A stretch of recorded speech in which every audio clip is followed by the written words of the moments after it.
شفائے روزے جزا تم پہ کروڑوں درود، دافعے جملہ بلا تم پہ کروڑوں درود۔ کسی شاعر نے کیا خوب کہا ہے، کہتے ہیں کہ غفلت کو چھوڑ نعت کی محفل میں آ کے دیکھ۔ اب بولیں گے سبحان اللہ۔ غفلت کو چھوڑ نعت کی محفل میں آ کے دیکھ، بارش برس رہی ہے کرم کی نہا کے دیکھ۔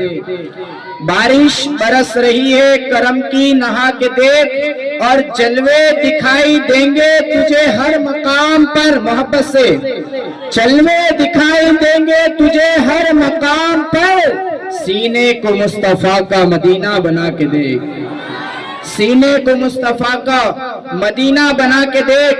اور کہتے ہیں کہ خدائے پاک کی رحمت لٹائی جاتی ہے۔ کیا؟ خدائے پاک کی رحمت لٹائی جاتی ہے جہاں بھی نعت کی محفل سجائی جاتی ہے، جہاں بھی نعت کی محفل سجائی جاتی ہے۔ اور قسم خدا کی نہ وہ دل ہوا کبھی ویرا، قسم خدا کی نہ وہ دل ہوا کبھی ویرا، کہ جس میں آپ کی الفت بسائی جاتی ہے، کہ جس میں آپ کی الفت بسائی جاتی ہے۔ میرے پیارے آقا صلی اللہ علیہ وسلم کے پیارے دیوانوں، ہم دیکھتے ہیں کہ آج طرح طرح کی شادی کے موقع پر خرافات، طرح طرح کے رواج، طرح طرح کی رسمیں اور ناجائز و حرام کاموں کے اندر لوگ مبتلا ہیں۔ اور ایسے پرفتن دور کے اندر محفل پاک کو سجا لینا یہ بہت بڑے کام کی بات ہے، بہت بڑا کام ہے، کیونکہ عام طور پر یہ بہت مشکل ہے، حالانکہ بہت آسان ہے اسلام، لیکن عام طور پر لوگوں نے یہ کام کرنا مشکل بنا لیا۔ لیکن مبارکبادی کے قابل ہے وہ لوگ جو آج کی محفل سجی ہے، اور اسی طرح شادی کے موقع پر جو لوگ محفل سجاتے ہیں۔ سب سے پہلی بات، اس محفل کی برکت سے جو لوگ یہاں پر آتے ہیں، اللہ تبارک و تعالیٰ ان کے گناہوں کو معاف فرماتا ہے، اس لیے کہ حضور کی محفل ہے، سرکار کی محفل ہے، اور اس محفل میں آنے والا جو ہے وہ خالی نہیں جاتا بلکہ نعمتوں کے گلدستے ساتھ میں لے کر جاتا ہے۔ ایک مرتبہ درود پاک پڑھ لیں، اللہم صلی علی سیدنا و مولانا و ملجانا و ماوانا محمد مبارک وسلم، صلاۃ و سلام دائمن علیک یا رسول اللہ صلی اللہ علیہ وآلہ وسلم۔ میں آپ کو ایک بات بتاؤں، درود پاک کے حوالے سے یاد آیا، جب درود پاک پڑھنے کے لیے کہتے ہیں تو لوگ بہت کہ سستی برتتے ہیں اور سستی سے درود پاک پیش کرتے ہیں، لیکن آپ کو پتہ نہیں یہ درود پاک کیا ہے۔ سنیں توجہ کے ساتھ۔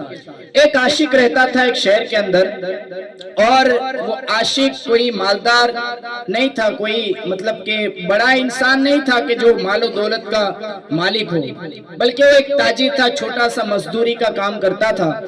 اور جب وہ کپڑے بیچنے کے لیے جاتا تھا، تو جب وہ کپڑے بیچنے کے لیے گھر سے نکلتا تھا تو درود پاک پڑھ کے نکلتا تھا۔ سبحان اللہ نہیں بولیں گے آپ؟ گھر سے درود پاک پڑھ کے نکلتا تھا۔ اب پڑھ کے نکلا، اس کے بعد جیسے ہی وہ گھر سے نکلا اور کوئی ایک گاہک آیا اور اس نے وہ کپڑا بتایا، اور گاہک نے اس کے پاس کپڑا مانگا۔ جیسے ہی اس نے کپڑا مانگا تو اس کو دینے سے پہلے وہ حضور کی ذات پر درود پاک پڑھتا تھا، اس کو ہاتھ میں بعد میں دیتا۔ اس کے بعد جب وہ اس کی اجرت دیتا، پیسہ دیتا، تو یہ ایسے نہ لیتا بلکہ کہتا روکو، اور پھر وہ درود پاک حضور کی ذات پر پیش کرتا، پھر وہ لیتا اجرت۔ اس کے بعد جب وہ اپنی جیب میں ڈالتا، اسی طرح پورا دن کرتا رہتا، اور جب گھر پہ واپس لوٹتا تو وہ درود پاک کا ذکر کرتے کرتے اپنے گھر میں داخل ہوتا تھا۔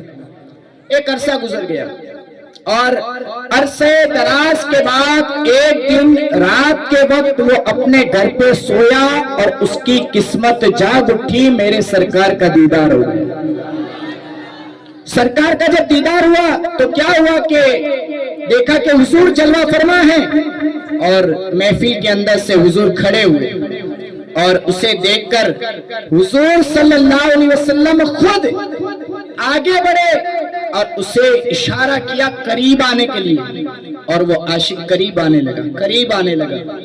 آپ اس کے آگے بڑھ رہے ہیں، وہ قریب آ رہا ہے، اور جیسے ہی قریب آنے لگا میرے سرکار نے دونوں ہاتھوں کو ایسے کیا اور اسے اپنے سینے سے لگا لیا.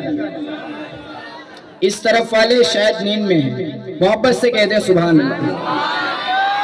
میرے سرکار نے جس کا ہم ذکر کرتے ہیں نا, جس کی محفل سجاتے ہیں, جس کے گن گاتے ہیں, میرے سرکار نے اس عاشق کو سینے سے لگا لیا اور جیسے ہی سینے سے لگایا اس کے بعد میرے آقا نے ارشاد فرمایا, اے میرے عاشق تو قریب آ, میں تیرے ہونٹوں کو بوسہ دینا چاہتا ہوں, میں تیرے ہونٹوں کو بوسہ دینا چاہتا ہوں. جب عاشق نے یہ سنا تو مچل گیا, سمجھ میں بھی بات نہیں آ رہی تھی یہ کیا ہو رہا ہے. مدینے کے تاجدار مجھ جیسے ناکارہ انسان سے کیا کہتے ہیں, اے عاشق قریب آ, میں تیرے ہونٹوں کو چومنا چاہتا ہوں. کہا حضور یہ رہنے دے, حضور یہ کیا فرما رہے ہیں. کہا نہیں, یہ ہونٹ عام ہونٹ نہیں ہے, بلکہ یہ وہ ہونٹ ہے کہ جس سے تو نے رسول اللہ کی ذات پر درود پاک پڑھا ہے. رسول اللہ کی ذات پر درود پاک کی کثرت پیش کی ہے. اور فرماتے ہیں جس نے یہ لکھا ہے بزرگ نے, وہ کہتے ہیں کہ جیسے حضور نے فرمایا قریبا میں تیرے ہونٹوں کو چومنا چاہتا ہوں, وہ تھوڑے دور ہٹنے لگے اور چہرہ ایسے پھیرنے لگے وہ عاشق, لیکن حضور نے ان کے ہونٹوں پر بوسہ لیتے ہوئے جب کوشش کی کہ بوسہ لے لے تو انہوں نے, عاشق نے چہرے کو ایسے گھمایا, یعنی کہ وہ بے عیب بھی سمجھا کہ میری ایسی کیا شان ہے کہ میرے آقا میرے ہونٹوں کو چومے. آپ نے جب چہرہ گھمایا نا تو حضور نے اس کے گال پر بوسہ دے دیا, گالوں کو چوم لیا, اور جیسے ہی اس عاشق کے گالوں کو چوما آنکھ کھلی, ٹھنڈک محسوس ہوئی, اور جب آنکھ کھلی تو کیا دیکھا. عاشق کہتے ہیں کہ میں نے دیکھا کہ میرا پورا گھر عطر کی خوشبو سے مہک رہا تھا. جب میں محلے میں نکلا تو لوگوں نے پوچھا, اے غریب مزدور کیا بات ہے, کپڑوں کا ٹھکانہ نہیں, مکان کا ٹھکانہ نہیں, جھوپڑی میں رہتا ہے اور اتنا قیمتی عطر استعمال کرتا ہے. کہا میں نے بڑے شان سے, بڑے فخر سے, یہ کوئی قیمتی دنیاوی عطر نہیں ہے بلکہ یہ میرے مصطفیٰ کے ہونٹوں کا اثر ہے, میرے مصطفیٰ کے چھونے کا اثر ہے. اس لیے کہتے ہیں کہ درود پاک کی کثرت کریں, درود پاک پڑھیں, حضور سے قریب ہو جائیں گے, حضور کی ذات سے قریب ہو جائیں گے, اور جب حضور کی ذات سے قریب ہو جائیں گے تو یہاں بھی کامیابی ہے اور انشاءاللہ آخرت میں بھی کامیابی ہے, آخرت میں بھی انشاءاللہ کامیابی ہے. اور اسی لیے کسی نے کیا خوب کہا, جبھی میری ہو سنگے در تمہارا یا رسول اللہ, جبھی میری ہو سنگے در تمہارا یا رسول اللہ, یہی ہے ایک جینے کا سہارا یا رسول اللہ. دکھاؤ اپنا چہرہ پیارا پیارا یا رسول اللہ, خدا کا جیت جی کر لوں نظارہ یا رسول اللہ. چہرے ہیں کہ جن کے بارے میں امام عشق و محبت نے کہا تھا کہ تیری نسل پاک میں ہے بچہ بچہ نور کا, تیری نسل پاک میں ہے بچہ بچہ نور کا, تو ہے عین نور تیرا سب گھرانہ نور کا. اور ان کی نسبت کا تاج رکھتے ہیں ہم, ان کی نسبت جو ہے نا ان کو تاج کہتے ہیں. کیا کہتے ہیں؟ تاج. کیوں کہ یہ نسبت ہی ایسی ہے کہ جس کے پاس خالی نسبت ہے تو وہ سمجھ لے کہ ان کے پاس ایک تاج ہے. ان کی نسبت کا تاج رکھتے ہیں, ہر مرض کا علاج رکھتے ہیں, ہر مرض کا علاج رکھتے ہیں. اور ہمیں خوف کیا ہو یزیدیوں کا, ہم تو حسینی مزاج رکھتے ہیں. کریں, میری آواز تھوڑی ڈسٹرب ہے لیکن آپ آواز کو نہ دیکھیے گا, بس آپ الفاظوں کو دیکھتے چلے جائیں کہ عاشقوں نے کیا کیا لکھا ہے. کہتے ہیں بہار خلد کے حقدار نعت پڑھتے ہیں, بہار خلد کے حقدار نعت پڑھتے ہیں, غلام سید ابرار نعت پڑھتے ہیں, غلام سید ابرار نعت پڑھتے ہیں. اور ادھر بھی خاک شفا بھیجیے مدینے سے, ادھر بھی خاک شفا بھیجیے مدینے سے, حضور آپ کے بیمار نعت پڑھتے ہیں, حضور آپ کے بیمار نعت پڑھتے ہیں. اور کسی نے کیا ہی محبت میں یہ پیش کیا ہے کہ میرا رسول ہمیشہ کمال کرتا ہے. ذرا محبت سے بولے نا, میرا رسول ہمیشہ کمال کرتا ہے اور جو کرے فیصلہ وہ لازوال کرتا ہے. کسی کے ذہن و گمان میں بھی نہیں ہوتا. میرے آقا کے دربار سے وہ فیصلے ہوتے ہیں جس نے سوچا نہیں ہوتا کہ میں بھی جاؤں گا, لیکن اسے کوئی آ کر کہتا ہے چلو نا آپ کا مدینے سے بلاوا آیا. تو کہتے ہیں کہ میرا رسول ہمیشہ کمال کرتا ہے, وہ کرے جو فیصلہ وہ لازوال کرتا ہے, اور میرے حبیب کو شمس و قمر سے مت پہچان.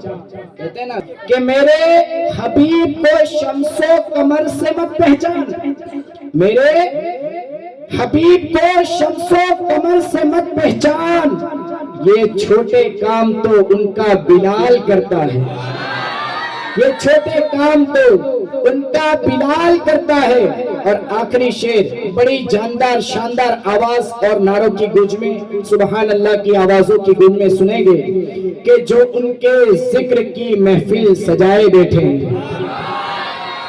اس طرف والے اور اس طرف والے دونوں ہی آج کی اس عظیم الشان شخصیت سے بہت قریب ہیں, اور یہ اولاد غوث اعظم اگر ایک نظر ایک دعا اگر ان کی لگ گئی, اگر یہ خوش ہو گئے تو سمجھو کہ ہم ان کو خوش کریں گے, انشاءاللہ حضور غوث پاک خوش ہو جائیں گے, میرے سرکار خوش ہو جائیں گے.